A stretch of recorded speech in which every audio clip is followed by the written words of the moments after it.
आज हम जो भी इलेक्ट्रॉनिक चीज़ों का इस्तेमाल कर रहे हैं उसका श्रेय एक ही व्यक्ति को जाता है और वो है निकोला टेस्ला।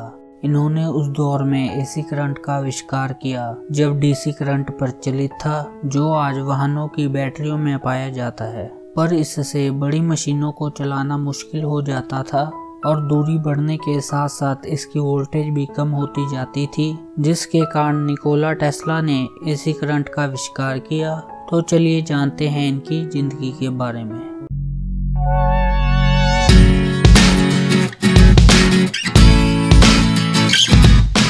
निकोला टेस्ला का जन्म 10 जुलाई 1856 को ऑस्ट्रिया साम्राज्य के एक छोटे से गांव सिमलिजन में हुआ। इनके पिता का नाम मिलुटिन टेस्ला, जो कि एक पादरी थे, और इनकी माता डुका, जो कि एक अनपढ़ औरत थी। परंतु उनकी मेमोरी इतनी शार्प थी कि वह घर के सारे उपकरण अपने आप ठीक कर लेती थी।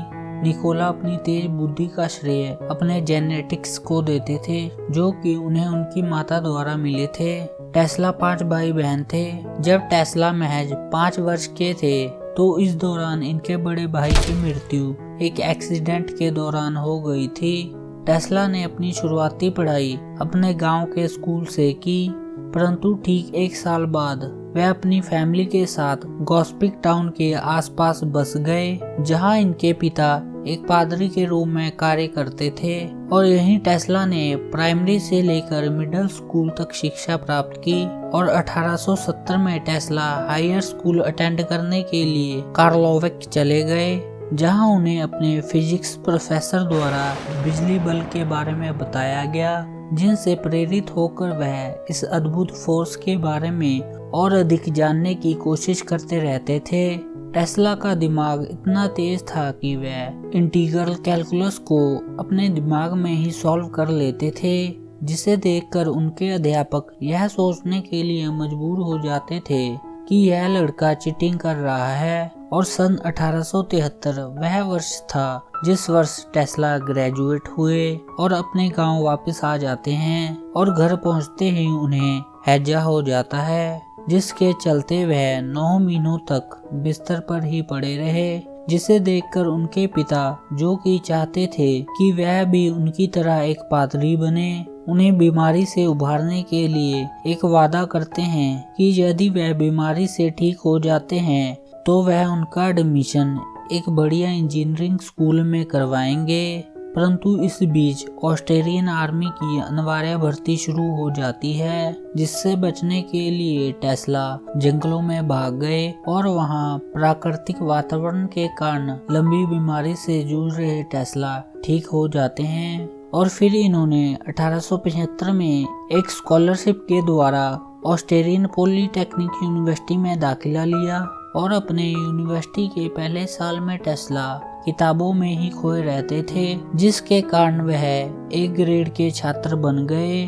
और जब सुबह के 3 बजे से लेकर रात 11 बजे तक पढ़ने की बात उनके प्रोफेसर को पता चली, तो उन्होंने टेस्ला के पिता को एक चिट्ठी लिखी, जिसमें उन्होंने कहा कि टेस्ला को समझाइए, नहीं तो ज्यादा पढ़ने के कारण उसकी जान भी जा सकती है। परंतु सेकेंड ईयर के अंत में टेस्ला ने स्कॉलरशिप गवा दी, जिसके कारण उन्हें जुए की लत लग गई, और 3rd ईयर तक पहुंचते पहुंचते उन्हें जुए की इतनी लत लग चुकी थी कि वह ठीक ढंग से पढ़ाई नहीं कर पाए, जिसके कारण वह फेल हो गए और अपने घर वापस आ जाते हैं। इसके बाद टेस्ला मारीबोर चले गए, जहां उन्होंने एक ड्राफ्टमैन के रूप में कार्य किया। इस दौरान टेस्ला के पिता उन्हें घर ले जाने के लिए आते हैं, परंतु टेस्ला इनकार कर देते हैं, और सन 1879 में टेस्ला के पास रेजिडेंस परमिट ना होने के कारण उन्हें गॉस्पिक वापस भेज दिया गया।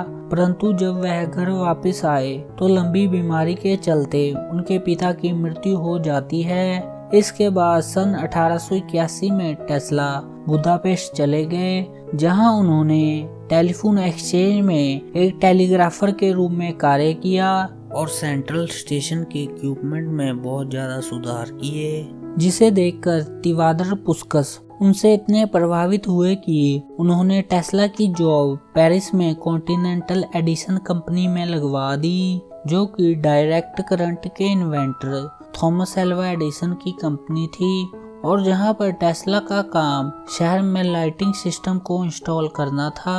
और उनकी फिजिक्स और इंजीनियरिंग में एडवांस नॉलेज को देखकर वहां की मैनेजमेंट ने उन्हें मैनेजर चार्ल्स के साथ यूनाइटेड स्टेट भेज दिया, जहां पर वह एडिसन मशीन वर्क्स को मैनेज करते थे।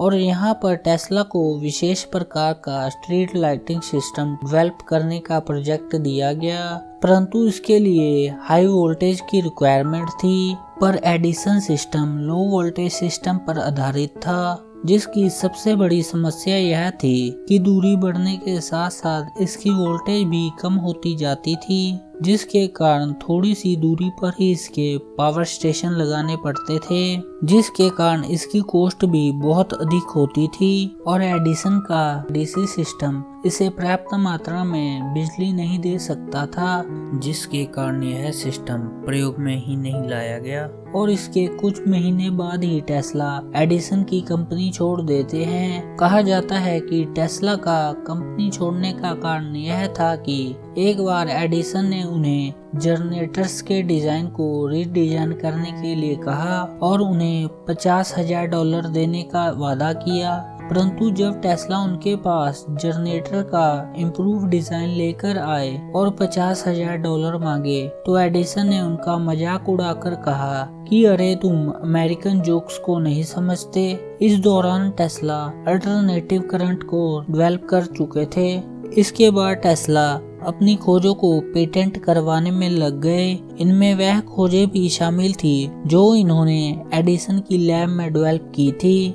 इसके बाद टेस्ला ने 2 इन्वेस्टर्स के साथ मिलकर एक कंपनी बनाई, जिसका नाम Tesla electric light and manufacturing रखा गया, परंतु बाद में यह इन्वेस्टर कंपनी छोड़कर चले गए, जिसके कारण टेस्ला को कंपनी बंद करनी पड़ी। इस दौरान टेस्ला ने एक बिजली कर्मचारी के रूप में भी काम किया और गड्ढे खोदने का काम भी करते थे। इसके बाद सन 1887 में टेस्ला ने अल्फ्रेड और ब्राउन के साथ मिलकर टेस्ला इलेक्ट्रिक कंपनी की शुरुआत की और इसके बाद वह अपने अल्टरनेटिव करंट के सपने को पूरा करने के लिए और तेजी से काम करने लगे। और इसके कुछ महीने बाद ही इन्होंने इंडक्शन मोटर बनाई जो कि अल्टरनेटिव करंट पर चलती थी।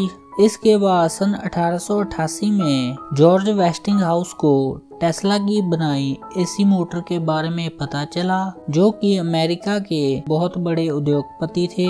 उनका मानना था कि एसी करंट ही सबसे बढ़िया करंट है, इसलिए वह टेस्ला से मिले क्योंकि उनके पास एसी करंट पर चलने वाली मोटर थी। फिर इसके बाद जॉर्ज ने टेस्ला को $2,000 प्रति महीने की फीस पर एक कंसल्टेंट के रूप में रख लिया। इस दौरान टेस्ला और एडिसन के बीच करंट वॉर छिड़ गई क्योंकि जॉर्ज अब थॉमस के मुकाबलेबाज बन गए थे। एडिसन अपने डीसी करंट को एसी करंट के मुकाबले अच्छा और सुरक्षित बताते हैं और इसे साबित करने के लिए वह लोगों को एसी करंट की बुराइयां दिखाने लगे और वह लोगों के बीच जाकर इसका प्रयोग जानवरों पर करने लगे, जिसका परिणाम देखकर लोगों के बीच एसी करंट के प्रति दहशत फैल गई। परंतु दूसरी तरफ जॉर्ज अपना काम करते रहे और उन्होंने आगे चलकर टेस्ला का एसी करंट पेटेंट $2,16,000 में खरीद लिया। इसके बाद टेस्ला इतने धनी हो गए थे कि वह अपना काम स्वतंत्र रूप से कर सकते थे और इसके बाद उन्होंने बहुत सारी लैब खोली और सन 1891 में टेस्ला ने टेस्ला कॉइल का आविष्कार किया, जिसके द्वारा लो करंट से भी हाई वोल्टेज जनरेट की जा सकती थी। इसके बाद 1893 में टेस्ला की सहायता से जॉर्ज वेस्टिंगहाउस को